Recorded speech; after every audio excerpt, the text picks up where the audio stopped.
Voilà, donc le dernier livre qu'on a fait ensemble avec Michel Drancourt parle du diagnostic étiologique, c'est-à-dire de la cause de la mort de gens qui sont morts il y a très longtemps, soit au cours d'épidémies, soit d'individus célèbres, en utilisant toutes les méthodes que nous utilisons au XXIe siècle pour faire du diagnostic.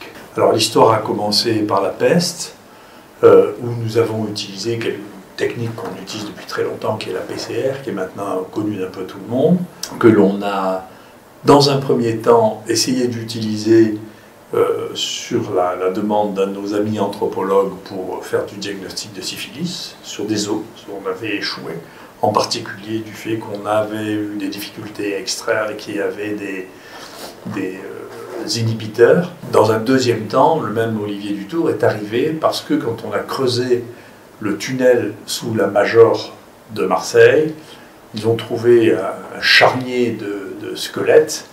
Ce charnier de squelettes a rapidement été identifié. C'était les squelettes des gens morts de la peste de 1720 à l'Hôtel Dieu de Marseille, qui est devenu maintenant son hôtel le plus prestigieux, qui est l'hôtel intercontinental. Il nous les a apportés, donc il est venu avec une caisse dans laquelle il y avait des os et des crânes. Et comme nous avions déjà testé les os, qu'il y avait dans notre laboratoire un dentiste qui cherchait un sujet de recherche, parce que sur le premier sujet de recherche, il n'avait pas le temps de travailler seulement, parce qu'il n'avait que 2 jours de disponibles par semaine. Il s'appelait Gérard Boudrame.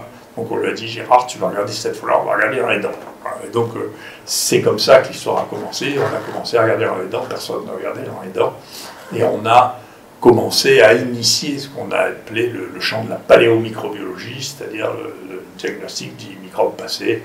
On a fait un modèle expérimental avec lui et on a réussi à faire cette première étape. Cette première étape, comme d'habitude, d'ailleurs, à chaque fois qu'on trouve quelque chose, a heurté énormément d'intérêt à la fois, puisqu'il y avait des gens, le drame de l'épidémie qui allait tuer tout le monde était déjà à la mode à l'époque. Il ne faut pas croire qu'on a réussi à faire croire que le Covid allait tuer la moitié de l'humanité, alors qu'elle a continué à croître pendant tout ce temps, y compris en France. La proportion des Français, le nombre de Français a continué à augmenter malgré le drame général, le couvre-feu, etc.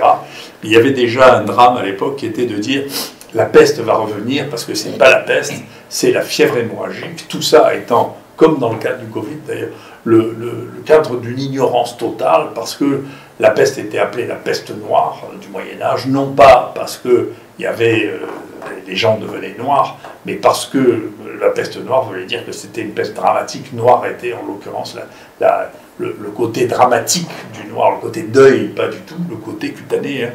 Et nous, en France, on a eu la chance d'avoir des bons médecins, déjà à l'époque, qui s'appelait Guy de Chauliac, qui était le médecin du pape, qui avait parfaitement décrit les bubons. Les bubons, c'est des gros ganglions qu'on a à l'aine, et il n'y a pas d'autre maladie que la peste qui donne ça. Mais les gens qui étaient totalement ignorants pensaient ça, et comme ils étaient aussi très ignorants sur le plan épidémiologique, ce que nous n'étions pas, on avait un avantage en France, c'est qu'à peu près toute la peste, au départ, a été décrite par des Français. Beaucoup de textes, d'ailleurs, n'avaient pas été traduits en anglais, et en particulier, depuis très longtemps, les Français avaient trouvé qu'il y avait la bactérie de la peste dans les poux, et donc qu'il n'y avait pas que les puces de rats, et donc que les infections par les puces de rats. D'ailleurs, il y a eu une quantité d'épidémies de peste où il n'y avait pas eu d'épidémie chez les rats.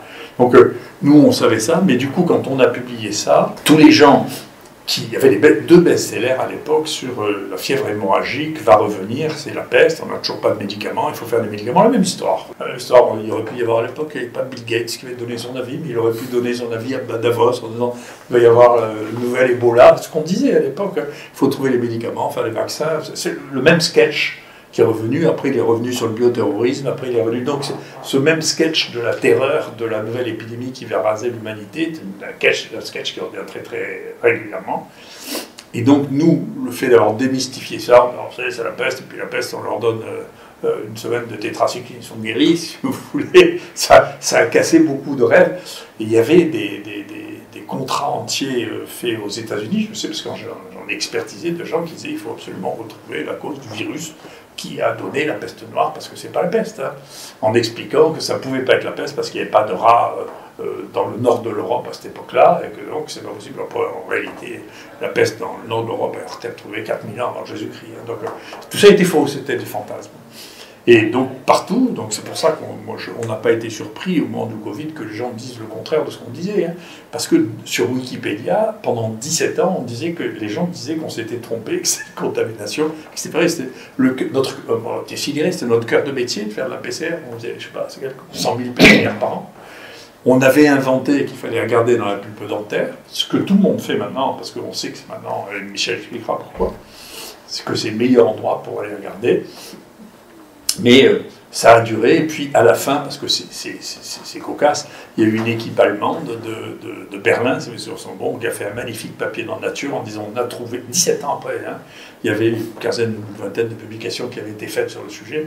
Ils ont dit ça y est, on a trouvé la cause de la peste noire, c'est la peste, sans citer aucun des papiers qui avaient été faits avant. Donc c'est pas d'hier qu'on a commencé, que les gens trichent, mentent.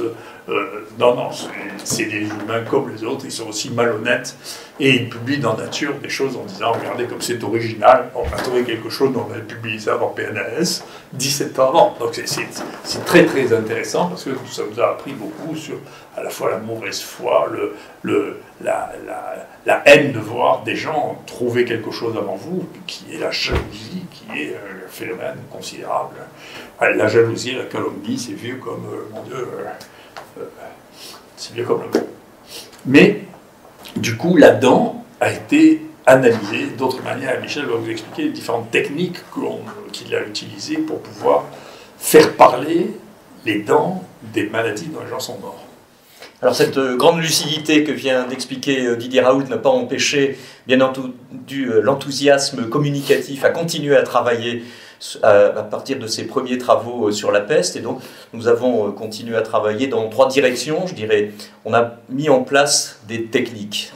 Ça fait 15-20 ans que l'on met en place des nouvelles techniques pour étudier les maladies anciennes dans des squelettes anciens. Comme l'a rappelé Didier Raoult, la dent est notre objet numéro 1 pour travailler les maladies infectieuses anciennes. L'intérieur de la dent, c'est la pulpe dentaire, et la pulpe dentaire, nous avons réalisé petit à petit qu'il s'agissait d'une goutte de sang qui est prisonnière dans la dent, on va dire au moment du décès de la personne. On s'est rendu compte de ça en regardant cette pulpe dentaire ancienne macroscopiquement, c'est-à-dire avec nos yeux et des appareils photographiques, et nous avons des images d'une pulpe dentaire ancienne qui est quasiment intacte, déshydratée, qui date de 2000 ans, et ceci est dans l'ouvrage dont nous parlons. Et puis ensuite, nous avons regardé cette pulpe dentaire avec le microscope, et avec le microscope, nous avons été, je dirais, émerveillés par la présence de globules du sang qui sont morphologiquement intacts au microscope. On voit des globules rouges comme si on venait de les prélever aujourd'hui même sur une goutte de sang. On voit des globules blancs du sang qui sont morphologiquement intacts.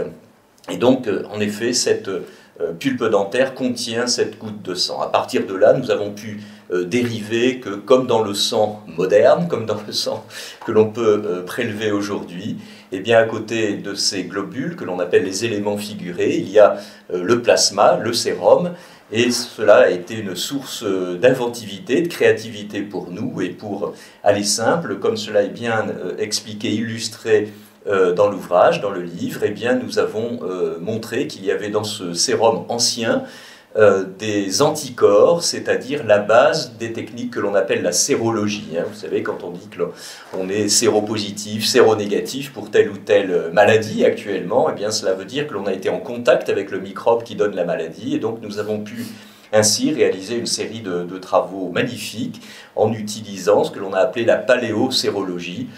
Juste une illustration que vous retrouverez dans l'ouvrage. Nous avons pu montrer l'exposition de populations en France dans un site qui a été trouvé dans un petit village magnifique qui s'appelle Baume-les-Messieurs, dans le Jura. Et dans ce village, un site daté du XVIe siècle nous a permis par la paléosérologie de montrer que les individus de cette époque avaient été exposés à un coronavirus. Ça n'est pas le coronavirus qui a provoqué le Covid-19, mais c'est son cousin germain, donc un coronavirus circulé dans le Jura, probablement ailleurs bien sûr, il y a donc 400 à 500 ans. En réalité, conceptuellement, ça n'est pas une surprise, encore fallait-il le démontrer. On a trouvé, même dans les mêmes échantillons, des traces du virus lui-même, ce qu'on appelle des peptides, des petits fragments de protéines. Donc voici des exemples de techniques que l'on a mis au point au cours des 15-20 dernières années, comme l'a rappelé Didier Raoult, tout ce qui concerne l'ADN ancien jusqu'à son séquençage. Et nous avons bien sûr la capacité à retrouver des génomes entiers dans des échantillons anciens, mais nous avons en plus inventé ces méthodes de paléosérologie, nous avons inventé de regarder cette pulpe dentaire ancienne au microscope, paléocytologie, et tout ça nous donne des capacités à faire des diagnostics exactement comme on fait les diagnostics modernes pour les patients modernes. Et puis autour de la dent, un deuxième échantillon que nous travaillons de façon un petit peu plus récente, nous et d'autres équipes dans le monde, c'est le tartre qui est collé sur nos dents. Et si la pulpe donne en quelque sorte la mémoire du sang au moment du décès, eh bien la pulpe va probablement donner la mémoire de ce qui se passait dans la cavité orale, on va dire dans les 10 jours précédant le décès de la personne. 10 jours, c'est environ, bien sûr, le temps de formation d'une pulpe. Donc la mise au point de méthodes, ces méthodes nous ont permis d'adresser différentes maladies et différents microbes. Nous avons bien sûr continué à travailler sur la peste, mais nous avons adressé d'autres maladies importantes, maladies bactériennes, maladies virales et même maladies parasitologiques. Et puis la troisième élément d'évolution, c'est que nous avons appliqué ces techniques, la recherche de ces maladies, d'une part chez des personnes célèbres.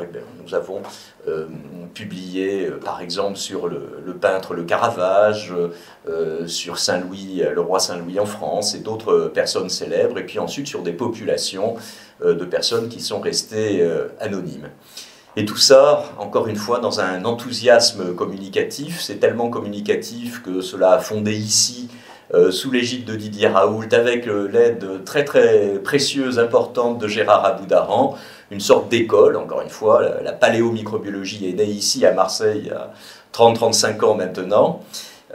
Et donc de nombreux plus jeunes chercheuses et chercheurs ont été formés à ces techniques, continuent à développer ces techniques pour apporter une illustration, bien entendu, de ce qui s'est passé dans les siècles et voire les millénaires passés, mais également tout ceci permet de renouveler la connaissance moderne des maladies infectieuses, en particulier des maladies infectieuses épidémiques. Travailler sur l'ancien normalement ne présente pas beaucoup de risques, malgré ce que Didier Raoult a rapporté tout à l'heure, et donc cela permet d'ouvrir un petit peu la connaissance. Alors ce qui est intéressant, c'est que ce qui était opposé, ce qui arrive très souvent dans la recherche, ce qui était opposé, nous sommes des empiristes, c'est-à-dire que ce que nous faisons, c'est ce dont nous parlons généralement, c'est ce que nous avons vu, analysé et ce que nous connaissons. Mais il y a un tas de gens qui ne travaillent pas, ou qui n'ont pas les outils, ou qui ne savent pas les utiliser, et qui sont donc des théoriciens de la science. Alors, on a été opposé pendant les premières années aux théoriciens de la dégradation de l'ADN. Les gens qui disaient non, l'ADN est tout dégradé, donc c'est impossible qu'on puisse faire de la PCR là-dessus. Ce qui était, il suffisait de les faire, les PCR, pour voir que c'était possible. Et puis, il y a des gens qui l'ont pas cru et qui ont continué de leur côté, en suivant nos premières études, à regarder ce qu'ils étaient susceptibles de trouver. Alors, il y a eu des étapes extraordinairement intéressantes. Une qui a été faite par les Anglais du Sanger Institute, qui n'a pas été contestée comme nous, parce que le Sanger Institute, c'est le Wellcome Trust, il a les mains partout. Hein, donc, on ne critique pas comme nous, qui autour des petits joueurs à côté du Wellcome Trust. Et eux, ils ont regardé, c'est les premiers à avoir regardé dans le tartre dentaire, et regarder les microbes qu'ils trouvaient. Alors ils ont fait un truc qui est banal, comme ils l'ont fait, ils ont fait une amplification avec le CCS, ils ne sont pas posé la question de savoir si on trouvait ou pas l'ADN ancien, et ils sont remontés comme ça à, je sais pas, 4 ou 5 000 ans avant Jésus-Christ, jusqu'à maintenant, et ils ont regardé ce qu'étaient les changements dans le microbiote. Et c'est très intéressant parce qu'ils ont vu qu'à partir du XVIIIe siècle, le microbiote changeait. Et ce que l'on commençait à trouver, c'est les Streptococcus bucco, en particulier les Streptococcus mutans, qui sont à l'origine des caries. Et donc les caries apparaissent de manière très significative. Là aussi, je suis allé voir Gérard Aboudaram et puis un anthropologue ici, le professeur Signoli, et on a regardé l'importance des caries dans les squelettes, dans les dents, au cours des siècles, et on s'est rendu compte qu'il y a une explosion des caries, et en réalité, les caries et les streptocoques mutants, c'est la consommation du sucre. C'est le sucre qui a fait ça, et on voit le changement de consommation dans la population européenne, l'arrivée du sucre, massivement, hein, c'est les Antilles et l'esclavage qui va commencer avec le sucre de canne, puis après ça sera le sucre de betterave, maintenant c'est le sucre de maïs transgénique, si vous voulez, qui va bouleverser l'écosystème et entraîner.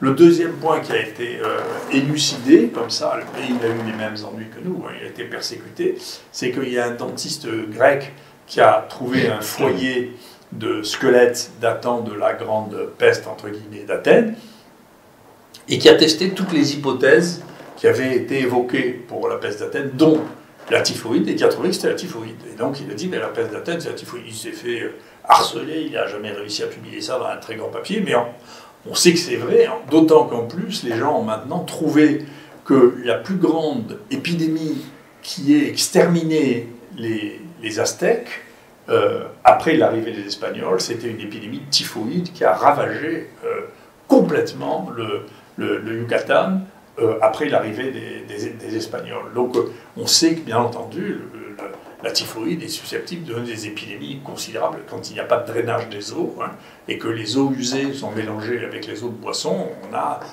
des mortalités absolument considérables. Et puis ça nous ouvre des perspectives dans le sens où, par exemple, on se pose beaucoup la question avec Michel de savoir si les épidémies d'infections respiratoires qui ont été décrites au XIXe siècle étaient dues à la grippe ou étaient dues à autre chose, en particulier les coronavirus, puisqu'on sait que les coronavirus existaient. On n'a pas de preuve jusqu'à présent que la grippe ait existé avant le milieu de la Première Guerre mondiale. On sait qu'il y a la grande grippe espagnole, là aussi il y a des gens qui ont reconstitué entièrement le génome du virus de la grippe espagnole, qui est un virus de la grippe. Mais avec Michel a regardé chez des soldats français du début de la guerre de 14, personne n'a d'anticorps contre le virus de la grippe. Et donc la question qu'on se pose, alors c'est difficile de reconstituer le passé sans avoir toutes les données, vous savez, toutes les épidémies en réalité naissent du fait qu'il existe une population d'une espèce unique qui est très dense et très nombreuse à un moment donné. C'est pour ça qu'il y en a tellement qui viennent des chauves-souris, et il y en a de plus en plus qui viennent des élevages. Donc vous voyez par exemple la grippe aviaire, actuellement, on voit que c'est lié à l'élevage intensif des poules. Et l'élevage intensif des poules, ça a commencé à la fin du 19e siècle aux États-Unis. C'est là où est née la grippe espagnole. Et on se pose la question de savoir si la grippe espagnole n'est pas la conséquence des premiers élevages intensifs de poules. On a pu faire des élevages intensifs de poules parce qu'on les supplémentait en vitamines et donc on arrivait à les enfermer dans des hangars en mettant quelques centaines de milliers au lieu de les laisser dehors en manger dans la cour où la densité n'était pas la même. Et donc, parce qu'il a vu les élevages intensifs de volailles, mais enfin elles sont toutes collées les unes contre les autres comme les chauves-souris dans le truc. Et on sait ça, que les poules donnent des épidémies, puisque les épidémies de staphylocoques résistantes sont nées chez les poules. On sait que les épidémies d'Escherichia coli sont nées chez les poules et les porcs d'élevage. C'est-à-dire que quand on fait de l'élevage intensif, eh bien, on constitue la base la plus fonctionnelle pour créer des nouvelles épidémies. Et donc on est, nous, sur cette théorie dont on espère qu'on arrivera à la démontrer, que la grippe en réalité est née de l'élevage intensif des poules. Comme on voit maintenant, pour l'instant, elles ne sont pas humanisées, mais on voit maintenant la grippe aviaire, eh bien cette multiplication de variants, comme ça, de mutants chez les poules, peut emmener qu'à un moment, ce qui se passe généralement, c'est qu'elles ont un relais de mammifères, qu'elles sautent sur le porc, puis ensuite elles passent sur l'autre. En tout cas, c'est une théorie sur laquelle il est intéressant de réfléchir, et à laquelle on pourra peut-être répondre, on essaiera d'y répondre, en testant chez les squelettes plus anciens, est-ce qu'il y avait la moindre trace de grippe au XIXe siècle, ou est-ce que ça commence au XXe siècle? Donc vous voyez qu'on peut, d'une part, répondre à des questions anciennes, et d'autre part, éventuellement comprendre quelles sont les précautions à prendre sur les épidémies. Et mon point de vue, pour rester dans l'actualité, c'est qu'on a plus intérêt à chercher du côté des élevages intensifs ou des populations extraordinairement denses comme les chauves-souris que dans les laboratoires chinois pour trouver des nouvelles espèces qui sont capables de donner des épidémies.